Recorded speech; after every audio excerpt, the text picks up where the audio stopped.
resilience, resolve, fight in the end for the last 30 minutes of the game. But the referee, shocking decision. But 3 points is 3 points. You saw what it meant to the guys out there. This is my match reaction, people. We're going to get into every single detail of this game straight after the final whistle.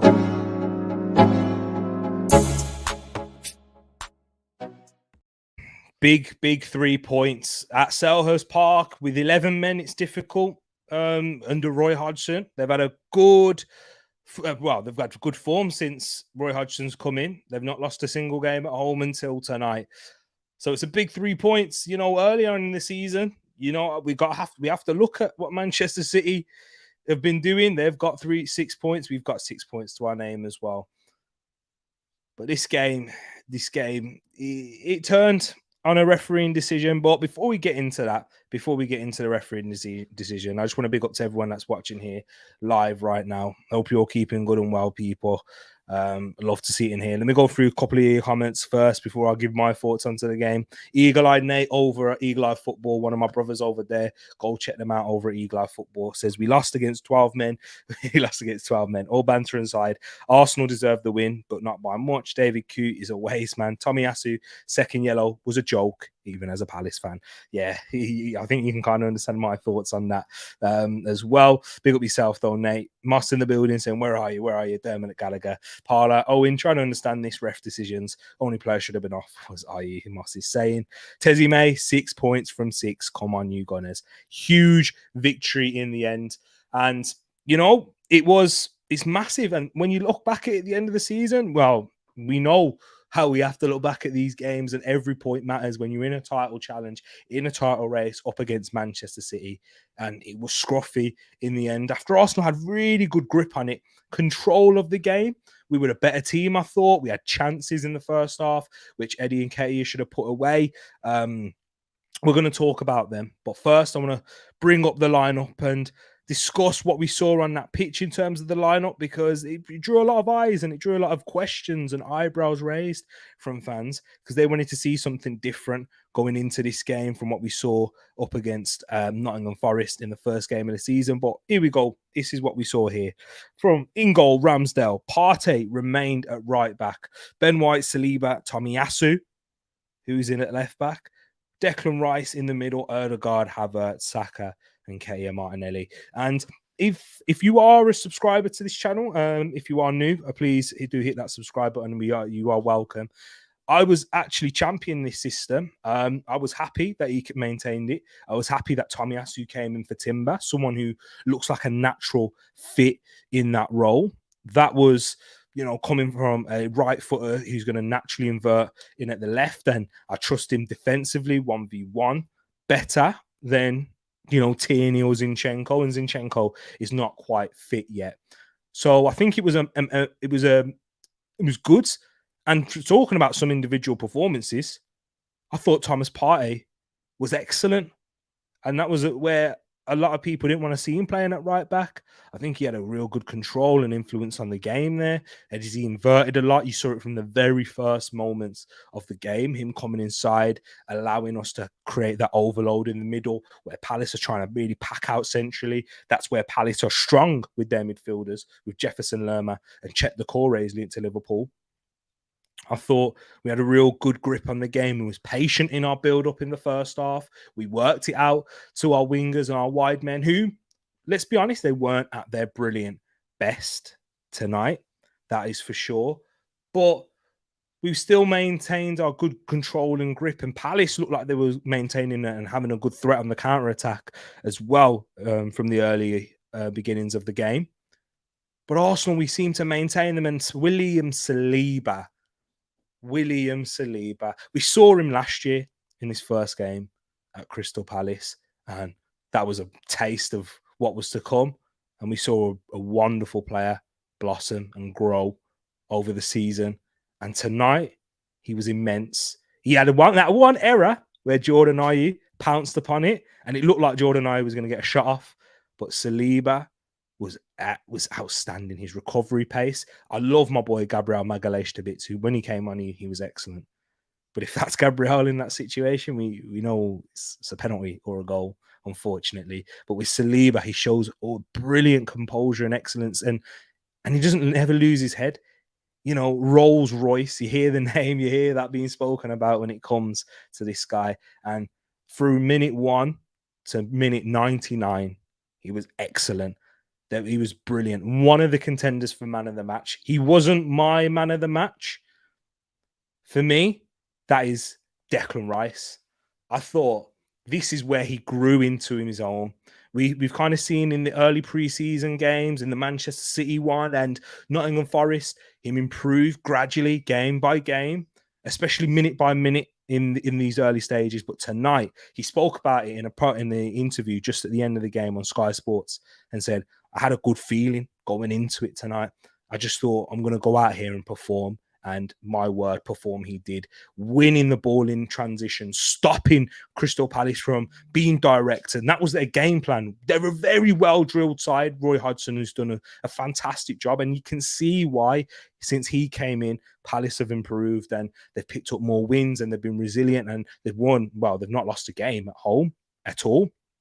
And until they faced the mighty Arsenal since Roy came in. But that is where Declan Rice came into his own. I've heard a lot of people speak about him and credible people who I love and to listen to. And they said that when the occasion gets bigger, so does Declan Rice. That's when we start to see the best of him. And away from home, this is where we're going to need. And this is where he proves that £105 million he'd be worth every penny as long as he keeps doing that, taking control, progressing the ball forward, and just looking like an absolute superstar and taking and showing that leadership.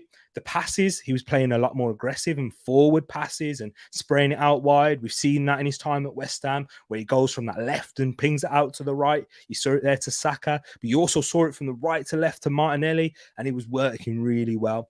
And the biggest chance of the game before, obviously, the penalty fell to Eddie Nketiah from Declan Rice recognizing where the space was in that attack on that right-hand side, stepped forward into it and then played it through to Eddie Nketiah. And just having that game IQ, that recognition of where the weak spots are, where the space is, that is what Mikel Arteta has been trying to drill into him. And it's easy when you got someone like Declan Rice who can absorb that information, someone with such intelligence and bravery to do so, and the technical quality to time that pass as well, perfectly weighted to Eddie Nketiah. And just, I want to speak about Eddie Nketiah as well, because I thought Eddie was fantastic in his overall game from the first minute up until the minute he came off, where he was substituted off towards the end. Do you know what the problem is? He was playing like Gabriel Jesus, just with the number 14 on his back instead, and the name Eddie Nketiah. The chances that he created, he had one before that where he hit the post, where he rolled inside after a good Arsenal press, and he shrugged off the challenges from Anderson and Gueye, managed to get the shot off and hit the post. I thought that was excellent. And he was unlucky. That one was definitely unlucky in my eyes. But then the chance where Declan Rice played it into him and he tries to go for the dink. I think he's feeling confident. He's feeling in the groove. His touches were sharp. He was holding up the ball really well, Eddie Nketiah, and linking up the play, showing quick feet. There was an occasion in the box where Joel Ward went into him, but it wasn't enough for a penalty in my eyes. But Eddie Nketiah looked sharp. Tell me if you disagree. Tell me why. And then the dink. He went for the dink over, and yeah, he just completely didn't execute it right at all, and it should have been 1-0 from there. And then the second half comes, and that big decision. First of all, it was the yellow card for the time wasting. I was doing a watch along, and I'll be honest, I was the one mad at Tomiyasu. For that, I was the one saying, come on, you know the new rules. Let's stop taking our time. It wasn't really even Tomiyasu that was taking his time. It was Kai Havertz who picked up the ball for the throw-in, waited a while for Tomiyasu to come up and gave it over to him. And then it was just like, you need to get rid of this straight away because the referee is itching to pull out that yellow card. You can see him. He's telling Havertz to hurry up. And if you don't take that throw-in straight away, as soon as the Crystal Palace crowd, faithful, get annoyed and get frustrated at it, he's going to pull that card out straight away. And that's why I was angry at Tomiyasu for that one. But the second yellow is abysmal. It is beyond a joke, the refereeing we have across this league.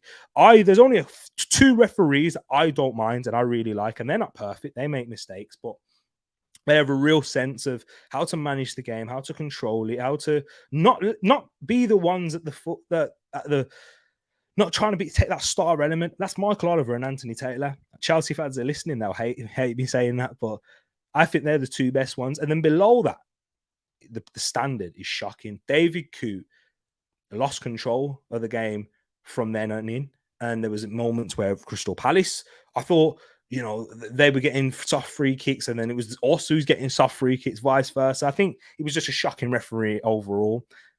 And then there was the controversial decision where VAR had to look at it, and he said it was no penalty. For me, that's not a penalty. I don't think it is. I think it's he's brilliant feet from Eze, the danger man, the one who I was scared of all night, to be honest, because that's where Palace are at their best when they get the ball to him. He worked it really well and got past the player, and Partey dangled a little leg, but I don't think he's enough contact in terms for him to... I don't think he left it there long enough to trip him up. Eze feels it. He feels the contact. It's not a dive, but I don't think it's a penalty. Partey should have got a yellow card for waving that yellow card sign at the referee. We saw how that affected Arteta in the Community Shield. So that's what I'm saying. The referee had a poor night overall. For me, that weren't a penalty. But when it kept going to VAR, I'm panicking. And the more I see it, I'm like, wow, there was a little touch by Partey there. But I don't think it's enough to take the player down. Not every contact, they've spoken about this. When it comes to contacts in the penalty area, it has to be because of, it has to be something that disrupts your momentum. And that doesn't. For me, that doesn't. But before that, we had our own penalty, and there was a bit of controversy there where there were VAR checking it because they thought it was a foul on Partey. Partey was making the foul on Lerma. Lerma goes down, knowing he's not going to get to that. Partey just, once again, we're not going to be, if we're going to be looking at the game in like this, where it's make it a non-contact sport, go ahead. If you think that's a foul, that should have stopped the penalty. But apart from that, it was a clever ball from Martinelli down to Eddie Nketiah, who once again I thought was excellent tonight. I thought he was excellent, and that was for me that was brilliant. But it's not, and I want to see what you guys are saying, because this is just popped up. Partey got nothing on the ball. There was contact. If and the shoes on the other foot, you're calling for a penalty? No, because Nate, the reason why, because I didn't call for Eddie Nketiah and Joel Ward as a penalty. I didn't call for that. And that one, there was contact. And Joel Ward didn't get any of the ball. So I don't want these soft penalties given, because overall, you're telling me, right, with penalties, that you're giving a maximum punishment for something like that, which you wouldn't even give as a free kick outside the box. Hang on. To be fair, if the referee wants to be consistent, then he probably should give it as a penalty. If he probably should, because that one now I don't think it's a foul, let alone a second yellow card. It's as soft as that. So maybe you've got a case in that sense, but I don't think either of them are. It's a joke how soft it's becoming, and that's why I'm angered by it. But I want to give massive praise to Arsenal for digging in and showing resolve and fight, because we saw in the very early days of Mikel Arteta, where yellow, we get sent off left, right, and centre, and it really affects our game. And I didn't like how we sat back very early on. I will be honest about that. I wanted us to take a bit more, be a bit more braver on the ball, not just booting it down long to Eddie Nketiah and doing that, like drawing Palace out and trying to draw him out the spaces. And then when there is too much pressure and they do show they have the extra man, then you can knock it down. But yeah, for me, that wasn't great, but overall showed resolve. Gabriel, when he came on, excellent. That's what he loves to do, defend, last ditch. He's a last line defender, and that's where he's brilliant. Saliba, he's done the high line job where, you have to defend with large spaces, and then he did the box defending really well. So versatile, William Saliba, and I thought he was excellent in that. And Palace didn't really create too much of note. apart from where Eze showed brilliance and tricky feet to draw that, you know, controversial call from what people are saying. But the fact that the game got to that is beyond me, because it shouldn't have been that. It shouldn't, from up until 60-something minutes when Tomiyasu gets sent off. It weren't that type of game. Arsenal had a big control in that, better chances. Palace looked threatening on the break. I'll give them credit for that, but they're at home. That's what you expect.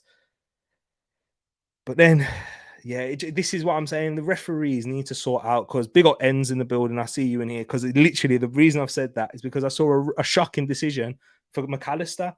And thankfully, you were able to score and make it 3-1 and put the game to bed in that situation against Bournemouth. But the refereeing decisions this weekend, I've been poor again. We saw the one last week for Onana, and then we've seen it again. And it's having a massive impact on games. On another night against, you know, Palace, if they have Elise, if they have Mateus França, probably create more and cause us more problems in the box. Do you know what I mean? So I can't be doing that. But massive credit to the players. Rice is my man of the match. Saliba is very close second. He was brilliant again tonight. And then Partey was brilliant as well, by the way. And when he was called upon to do his 1v1 defending, apart from, you know, the moment where he got beat by Eze. But Eze feels contact. Yeah, there's contact. I'm not denying that. But not every contact's a penalty. Because the same goes for Eddie Nketiah and Joel Ward, as I said earlier. That's not a penalty. I'm not calling for a penalty there. But yeah, it's a big win. And 3 points is the most important thing at the end of the day, guys. 3 points is the most important thing. So yeah, big up everyone in the chat. I want to hear your thoughts and feelings into the game. We got could be argued that your pen was soft and Nketiah not scoring that position. I've got my own feelings on that. I don't like it when it's a maximum punishment once again for where he's not aiming towards the goal, but every single time, bro, that's a penalty. Do you know what I mean? So it's one of them ones. Hey, I'm happy, Tezzy. I'm just not happy with the referees. 3 points are important. I'm very happy with our defense tonight. The only players that I thought they weren't at their quite brilliant best, Tezzy, were the wingers, Martinelli and Saka. Saka was getting into a lot of dangerous positions, but he wasn't really executing well. But then, yeah, he did a job in at left wing back towards the end. So massive praise for that there. And there was moments where he was just protecting the ball. And Saka's honestly one of the best in the world at this. And how he uses his body to manipulate and rolls players. I saw that a few times. For the free kick that we won, actually, that led to the goal, that was where it came from. Saka, intelligence again, and strength, balance, everything. He shows real maturity in his game. So I'll give him credit for that. And then Martinelli, I don't think it was great, but it was his quickness and his alertness to be able to play the ball quickly into Eddie Nketiah. So even though they weren't at their greatest, they both had massive parts to play in the goals. And that's what we want. When you're not at your best, you're not always going to be at your best in the Premier League. We know that. You're not always going to have 10 out of 10s week in, week out. But you're grabbing the win. That's what you need. And when you got the referee against you, you need it. So yeah, you're all right. I do need to cheer up. Not taking away from Arsenal team. Frustrated they lose by a referee, lost control of the game. Hey, the game shouldn't have even got to that stage. Do you know what I'm saying? So it is the referees. One thing we can definitely agree on: the referees are shambles. Even if we don't agree on every decision that they made and that, or that didn't, or went against, or went forward, etc. One thing we definitely can agree: they're shocking. And happy to, yeah, Raksaki came on, he was causing a threat. But the substitutions that we made as well, I was happy because we seemed to get a bit more control when Zinchenko, Kivior came on. Jorginho was getting to his best there. Big up yourself as well, Football United. I hope you're keeping good and well. I hope you're keeping well, Matt. I appreciate you for tuning in. No contact in a few years will happen. It's total. Exactly. This is what I'm saying. And this is what's drawing. This is what's making like us, Nate, me and Nate, having this like, you know, this and that. It's because of the inconsistencies that they show in the game. You can't allow certain things to happen where there's contact, big battles, etc. Yeah. And you're allowing that physical battle. And then you're giving the softest fouls everywhere. Like, this is why I can hear what Nate's saying in terms of, and the Palace fans that think, oh, that's a penalty. Because the one earlier on that got Tommy sent off is not a foul, but he's given that. Realist, mentality, resolve that we continue to show. Not pretty, we can win ugly as well. That is a key factor. And I heard Declan Rice say it. That's a key factor of how become champions. And if we do become champions, because we're in a league where we're up against a juggernaut in Manchester City, and no matter how well you perform, you can get to 90 points and still not win the league. We need to continue like this. But what I want to see is, okay, it's just take our chances. If we can take our chances, put the game to bed. I think that's what Arteta will be saying to them. If you be ruthless away from home, you have to have that killer instinct, and don't let the game be decided on fine margins. Although it wasn't today, because we worked well. He's going to praise them for that, and I give him chapeau, take my hat off to them. Not literally, but yeah. So big performance in there. Declan Rice, my man in the match. I still wish we got Eze instead of Havertz. Not sure why no one is in for Eze. By that, but destiny. Hey, he's a magician. I think the thing with Eze is what I feel like managers like Arteta and maybe a Pep Guardiola look at him and say, you know, we know how good he is on the ball. We know how he can just generate a chance out of nothing. He's got tricky feet, wonderful balance, a bit like Saka in that sense, but in the midfield part where it's working in tight spaces. I think it might be, when I was looking at his defensive statistics, yes, he doesn't quite have that defensive responsibility at Crystal Palace, but at Arsenal, Kai Havertz, who isn't as good as Eze in those aspects at all, and doesn't have that moment of magic where he can unlock something out of nothing. But defensively, he's diligent, disciplined, counter presses, wins the ball back. I think his height is another factor why Arteta is really keen on getting Kai Havertz, you know, having that option to go long, win balls, aerial, in the air. Of course, pause. But yeah, Havertz, he didn't have much of an impact on the game. Once again, you know, we still, with him, he has a different role that he's trying to learn, and we've seen other players take their time with that. I still think he was an asset at certain points in playing the ball long. He was working it well on the left when we did have a couple of chances there. From Martinelli, you know, he was one keeper at the very start of the game where he had that chance. But we're going to see him grow. And he's going to grow in confidence in there. We need him to have the confidence that Declan Rice showed tonight. It took a while for Declan Rice to gain that sort of confidence with his play. Vibe says, on a full investigation, why that was a penalty. Exactly. Oh, man. Saliba was sublime. No hate for me. He was immense. Exactly that. Let me go back to the comments and see what you're saying. David Coote, waste man for real, 100%. Tezzy May says, I thought Ramsdale had a good game too. Feeling right behind him. Exactly. Tezzy, it's a very good point you've raised there, because with Aaron Ramsdale, did you feel like this as well? That he was taking more risks, but looking more confident and assured when he was doing it.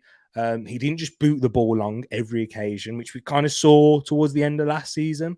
His distribution looked much better. Coming and claiming crosses towards the end. He made that big one in the last minute.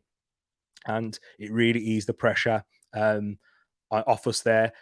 Even there was one where Tyreek Mitchell had that shot over the bar. He came and dealt with that situation from Edouard. He could have turned and had a shot if Ramsdale wasn't there when he parried it out. I was much more impressed and I felt more assured with Ramsdale tonight. And I think having Riley in there, what I've been preaching as well is, let's not look at this in the old-fashioned way of you have your number one and your number one plays. The best performances we've seen of goalkeepers in recent years have been when there's been a solid number two who's good enough to be a number one at top clubs, at top Premier League, the top division level. And David Raya is that. He's pushing Ramsdale. I feel like his catches, because with David Raya, what I've noticed with him in the training videos is how he's able to catch the ball. He's amazing. How he just plucks them out of the air, and I think that will help Ramsdale too. So I think that's a big shout. Aaron Ramsdale looked more assured for me They changed the rules way too much. It's hard to know what it is even anymore exactly. 12 men. Just get savage. But the rules, it makes it. This is what I'm saying. Us fans, we don't really know because we're arguing about something that's different. Because if you look at if you try and compare two situations, well, like from two seasons, the rules have completely changed. So it's hard to even look at that. Eberechi Eze is not for sale. You had your chance with Wilf and Charles Pepe. You keep mentioning that, but hey, we can make up for it. Eze, he's got 2 years left on his contract, I believe. Arsenal. Get your eyes on that, lads. Yeah, Eberechi Eze, because I feel I've got a controversial opinion on it because I don't think that Smith Rowe and Vieira are going to be here next season. I don't think both of them are going to go. I just don't think we're going to have both of one of them's going to leave. And I feel like it'll be Smith Rowe. So maybe if you're willing to work something with Croydon De Bruyne, CR7 done. But yeah, but we've still got plenty of the season, so I don't want to be jumping into those things yet. Do Tommy's 2 yellows count towards the max 5 yellows in half the season, or does it just make it red or 0 yellows? So don't quote me on this because it's a very good question you've asked there, Tezzy. I think it's just 1 yellow, or does it go to 2? Oh, something I might have to look. I think it's a very good question, about the yellow cards. If someone could could have a look into this. I might have to have a look into it afterwards, and I'll message you in the Discord when I find out. I'll definitely have a look into it at the end, and then I'll tag you in the Discord. Unless you find out by then before me. Ramsdale made a case to show why he's still your number one. It's good that Rye's there to challenge. 100%, Nate. 110% agree. And that's what you need in every position. Like, it was a thing back in the day where strikers need to be having a run of games. You need to have a number one striker. You need to trust them when they're in bad form. But look how the game's changed now. If one striker, if you know how fans behave towards strikers these days, that one has a poor game, get him out. I want another striker. Buy me another one. Chelsea behavior, or I want to rotate him. It's not scoring enough. Get me someone else in. Do you know what I mean? So why don't we have that ruthless nature towards goalkeeping? I think we will eventually get towards that. Man City don't win the treble if they don't have Ortega as a backup goalkeeper. And it's very well reported from well-sourced people in and around Manchester City that Pep Guardiola was looking to put Stefan Ortega as his number one. But Ederson's performances were so good towards the end of the season, he had to stick with him. So that's what I'm saying. The level increases. Man United fans always say it to them. The best David De Gea they saw was when Sergio Romero was behind him. Do you get me? So, look, guys, look at it from these different aspects. Yes, Ramsdale just seemed more thoughtful about his games. Some good saves too. Yeah, that's what the biggest aspect was. Him being a bit more thinking and not panicking and just being less emotional, because we've seen with Ramsdale that he does perform better away from home when the crowd's against him, and yeah, it feels like he has to concentrate more. It's well publicized. He said that in plenty of interviews. But the fact that he was playing it out of the back under pressure, playing it into Saliba, playing it into Rice, what we saw towards the end, booting it long. So yeah, he seemed to rely less upon his instincts, where the instincts kicked in towards the end when he made those saves and claiming the ball. Ayew deserved off. I didn't see that. But what did Ayew do? You might have to thingy. But Partey actually touched the ball too. Eze dived more than once today, but no cards. 6 points, exactly. 6 points is massive. ESR isn't going anywhere. I know. I don't run him to go anywhere. I love him. ESR number 10. But I just feel like from the defensive aspects, that's the only thing. But yeah, that's not for tonight because it didn't even come on. You got the ball. Havertz went for a tumble on the deck. Oh man, but let me just go into a quick sort of player ratings in terms of what I thought of the guys that were in today and tonight. Because for Arsenal, and an Arsenal perspective, Aaron Ramsdale, for me, I'm going to give him an 8. From away from home performance, Tezzy was the one that brought it up, and it was a great point she raised. Looking more thoughtful, he was brilliant. David Raya seems to have pushed him on to another and improved his concentration as well. And not in terms of playing out of the back, we're seeing the Ramsdale of old, the one who was very consistent at playing out of the back and surprised us as Arsenal fans. in his ability to play at the back that we didn't see in his time before that at Sheffield United or Bournemouth. So yeah, 8 for me for Aaron Ramsdale. Thomas Partey, solid 7. Brilliant again tonight and helped us dominate the ball. Didn't struggle in his 1v1s. People, you know what? I love it when people are so against something. And when someone like Mikel Arteta does it, and when it works off, because we've seen plenty of times as well where people have been, oh, what are you doing here? And it doesn't quite work off. You know, Xhaka at left back didn't work off as well as Partey at right back has worked. And yeah, it's something that we're still learning. It's something he looked much improved on than he did at home against Nottingham Forest in his 1v1 duel. So yeah, Partey gets a 7 for me. He was important in that. Ben White, I thought he was solid. There was one ball that went over his head when Edouard, it was just a bit behind him. He should have done better with a header at first glance, but then you notice it was more timing of his run. He didn't time the run properly. It was when he was going to head the ball, it was a bit behind him, but it went over Ben White, and I thought Ben White lost a bit of concentration there. But apart from that, I thought he was solid again. I'm going to give him, when you win away from home with 10 men, you got to give the players no really lower than a 6 unless they were poor. So a 7 for Ben White.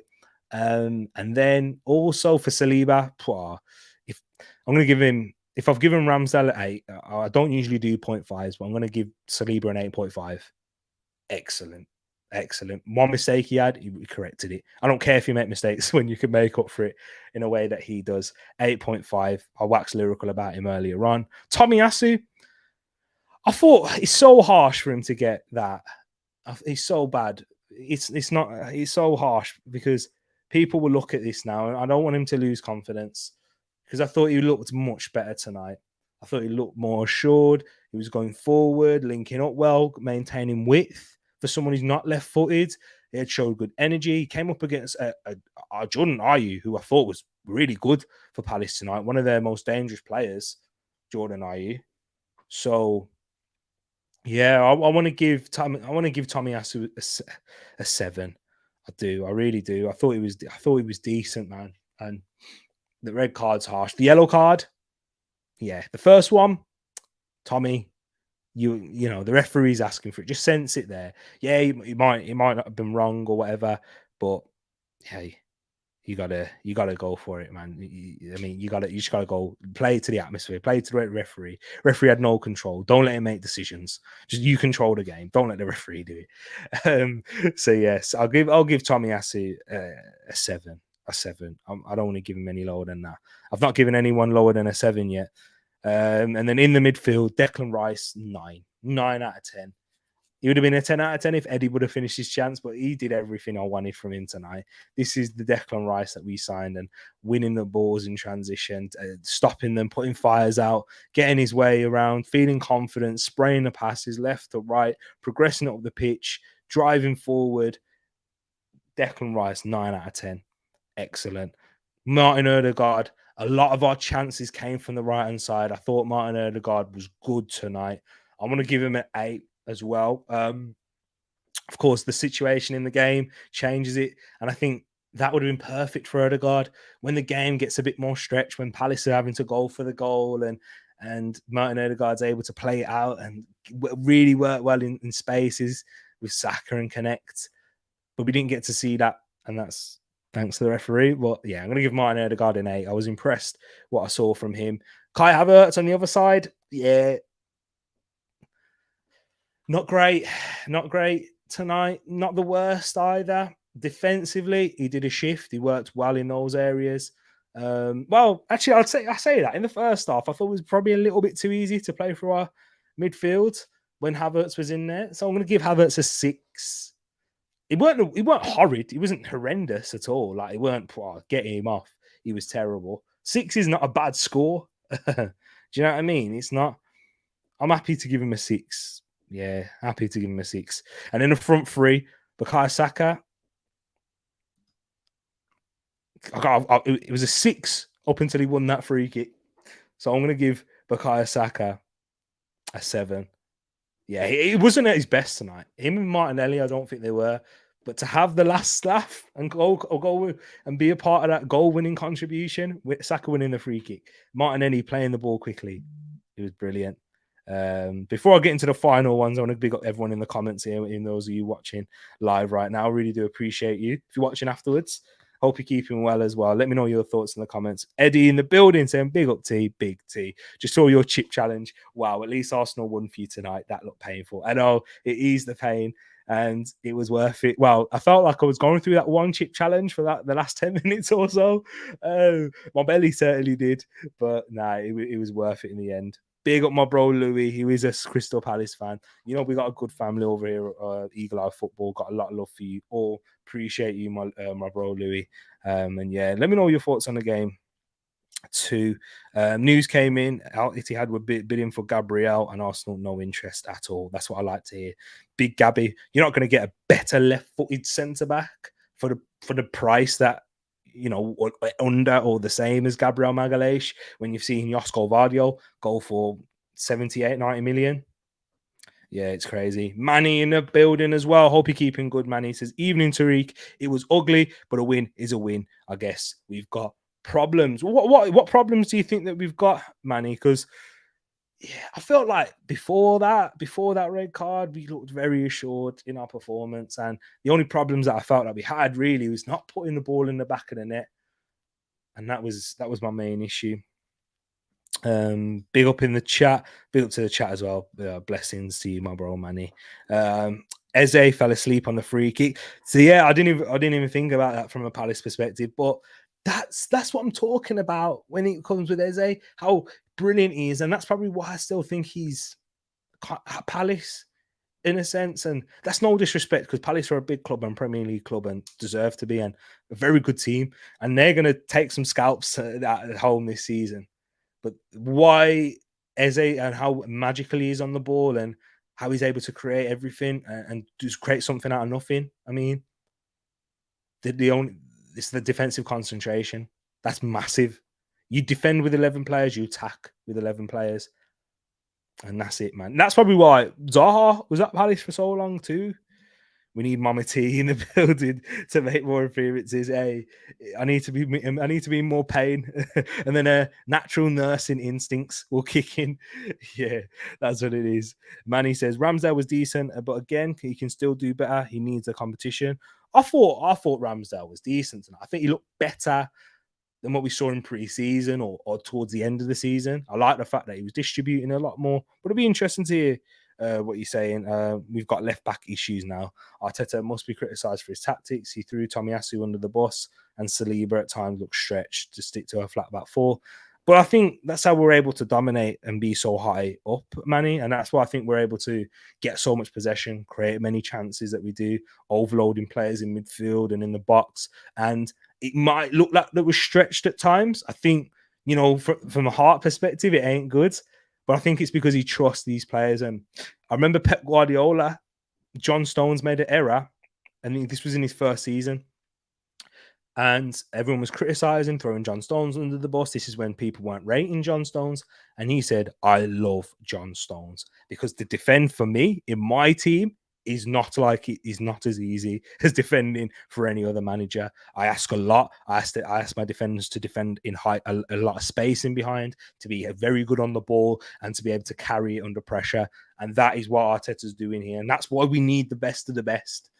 That is why I love Saliba to bits. And Tomiyasu, I think he looked more confident. Ozzy is ready. And we got Zinchenko for that. And then Tomiyasu gives you... But I thought Tomiyasu was good, man. MA brilliant again.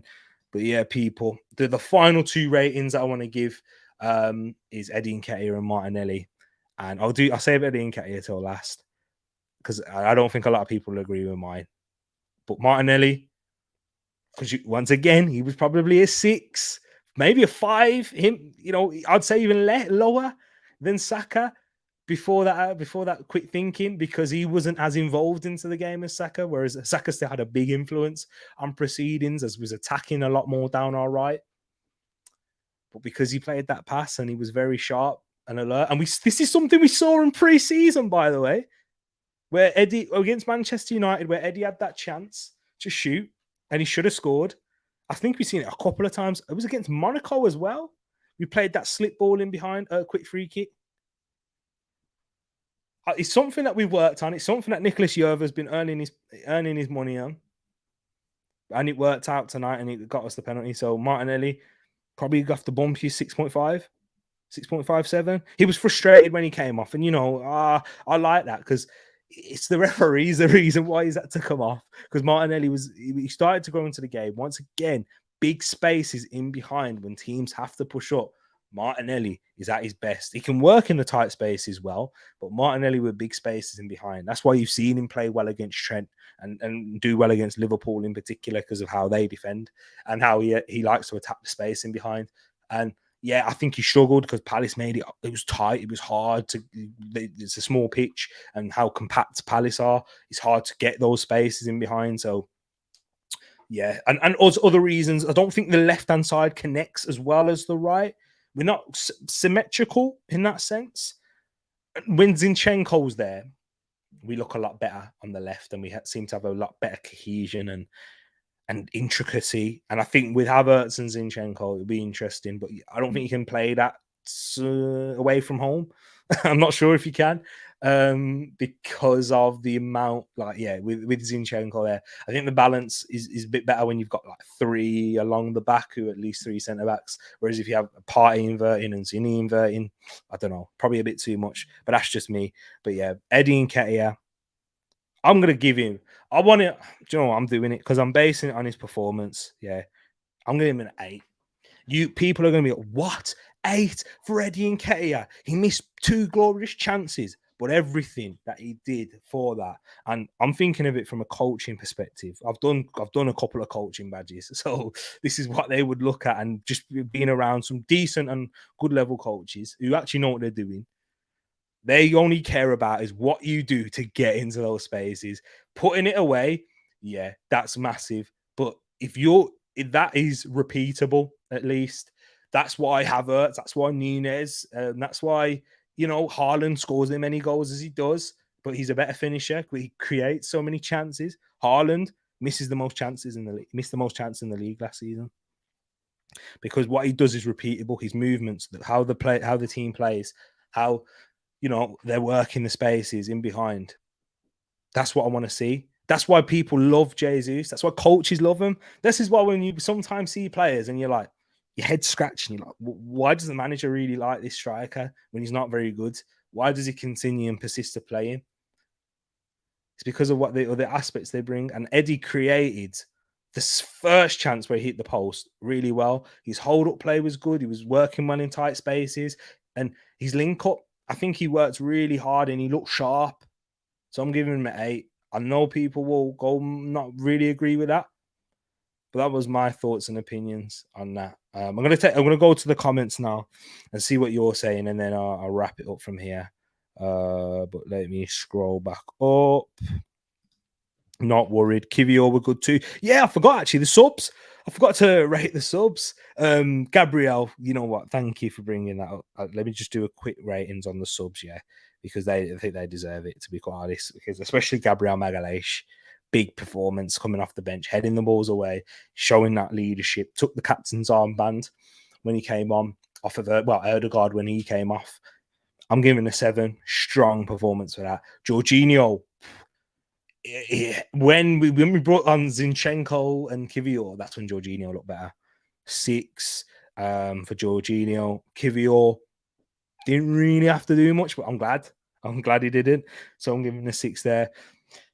And same for Zinchenko. You know what I mean? Like, I want to give him a 7 as well because of when he came on in the 89th minute. That's when Arsenal started to pass the ball around and look a lot more assured. So I'm going to give him a 7. I'll give him Jorginho a 6, Kivior a 6, and Zinchenko and Gabriel Magalhaes a 7 there. But let me go back into the chat. So thanks for reminding me, Moss. Refereeing sniffing glue, no idea how that's a second yellow. Vibes. This is what I'm saying, man. In your game, there should have been a penalty with the handball, and the Onana one before this. Yeah, it's just a shambles what we have in this league, and I'm not going to get too worked up on it anymore. I was heated earlier on about it. I liked Arteta's tactics after the red. all three taken off, all front three taken off. We just concentrated on defending. Yeah, moving Saka out to left back and that left wing back role once again shows why it's so important to have players who are versatile and that can adapt in any different moment and any circumstance. And that's what the best teams have. You know, we saw Bernardo Silva against us. I'll keep mentioning Man City because they're the benchmark guys. If you ever listen to me throughout the season and I mentioned Stones and that already, blah blah blah, but they're the level we have to surpass if we're going to win the league. So yeah, the fact that Bernardo Silva can do half a decent job at left back, and you know, he looked bad against Saka, but you know, he wasn't that bad where they were still able to win the game. And that's it, man. I didn't like it too much, the fact that we just sat back, we allowed them to come on to us. But then once the Zinchenko and Kiwior subs came on, that was much better. I get what you're saying, T, but against bigger teams, we will struggle. City passed us twice last season. I'm sorry. I hate this inverted stuff. Tommy was okay. Do you know what, though, Manny? I think this is where I don't think you're actually wrong per se, because I don't think we'll play this way against City. When we played against City in the Community Shield, we didn't actually invert. Timber didn't invert. We played basically a flat back four of centre-backs, and then we had Partey and Rice at the base. And it was kind of like a 4-4-2. Our shape was for the majority of that game. So I hear what you're saying. I think against the bigger teams like Manchester City, we won't play that way. I think you are right. I don't think we will play that way. I think what Arteta is really trying to build now, which is different from last season, is that we're going to, every situation, in every scenario, every different team we face, every problem that they have, every strength, every weakness, we're going to adapt accordingly. And that's why it's so important to get the numbers in. And we still got transfer business to do. I'd say ideally 2 if we can make all the right sales, but at least one more to be made in the window. But I say ideally 2, because I'd say a defender to cover for at least one of the positions that Timber was going to fill, or and a forward. Yeah, and someone forward/midfield at Kudus. Basically, I've got my heart set on Kudus. That's my problem. But it don't look like he's going to come to the Arsenal. But I hear what you're saying. I just don't think it will happen against City. Yeah. Moss saying I still wouldn't mind Manny getting a young Fresneda with Timber out. I'll take that. I'll take Fresneda. I'll take whatever Arteta gives me, because whatever he does, he has a plan. And most of his transfers were, not all of them, but most. Like the calmness from Georgie today, 100%. And that's why you bring him on in these scenarios. Newcastle away, heated, intense atmosphere. He's at his best, and he calmed us down, and he gives you that assurance. That's why he's an important asset. And when he was linked away in the summer, I'm like, oh, I don't want to leave him. I don't want him to go, because he's a finisher. And those finishers that we've seen people ask Arteta and big Arsenal podcasters out there really speak about, hey, it's important. We need them. Madness all around, and Georgie was so calm. And there's Moss's ratings: Eddie 7, Saka 7.5, Martinelli 7, Odegaard 8, Rice 8, and he's given Saliba as his man in the match. Rice, hey, big up, man. I don't really disagree with those too much. Havertz 6.5, yeah. Tommy, yeah. Yeah, I like your Thomas Partey one. I like that Partey rating. Big up to yourself, Manny, my bro. Appreciate you for tuning in, my guy. No bigger than Arsenal, how I look at it. Just watch the Eze situation back. I'm not sure why that isn't a penalty. Probably sound biased, but Partey and Rice stopping him from running. Yeah, I just don't. I feel like I'm not denying that there is contact, because I think there is. But I don't think it's enough for him to go down. And I don't think it's enough for him to go, you know, like, they've really stopped me here. Because I feel like what a player's meant to do in those scenarios as well. It's brilliant play from Eze. It is brilliant. Maybe I need to watch it again. Maybe. But when I felt it, I didn't feel like it was a penalty to begin with.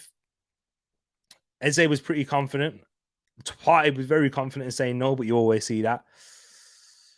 I felt like it would have been very harsh against us if it was a penalty given. Very, very harsh. But I can see why you feel aggrieved, because the referee is ridiculous, and he sent off Tomiyasu for less, I think. I'll be honest. He sent off Tomiyasu for less. Yeah. Yeah, I will. I'll look at it from a different angle as well, Louis. I'll look back at it, and then yeah, oh, I'll have to look back at it, man. I wish I had it to hand right now to look back at it. But hey, but people, love to you all. I really do appreciate you. I'm gonna get ready to go to bed now. Thank you for joining me for the watch along. Those who are with me, and thank you for those who were with me for this match reaction as well. I really do appreciate it. If you're new, subscribe. I really would appreciate it. I'm trying to get that to 700 by September. That would be great. Yeah, so that time that wasn't a red card, second yellow. And yeah, you seen Moss is saying he touched the ball. I need to see it, man. I don't remember seeing that, but I might be wrong. But hey, people, I'm gonna love and leave you. Enjoy the rest of your night. Arsenal, big win away at a difficult ground where it's tough. Very tough. Palace, I said this last season and it didn't quite work out. You're going to be fine. You're going to upset some teams at Selhurst Park. Take some points off them, yeah? You know what I'm talking about. When Manchester City come to town, I need you to put this type of performance in with Elise, with Mateus França, kicking.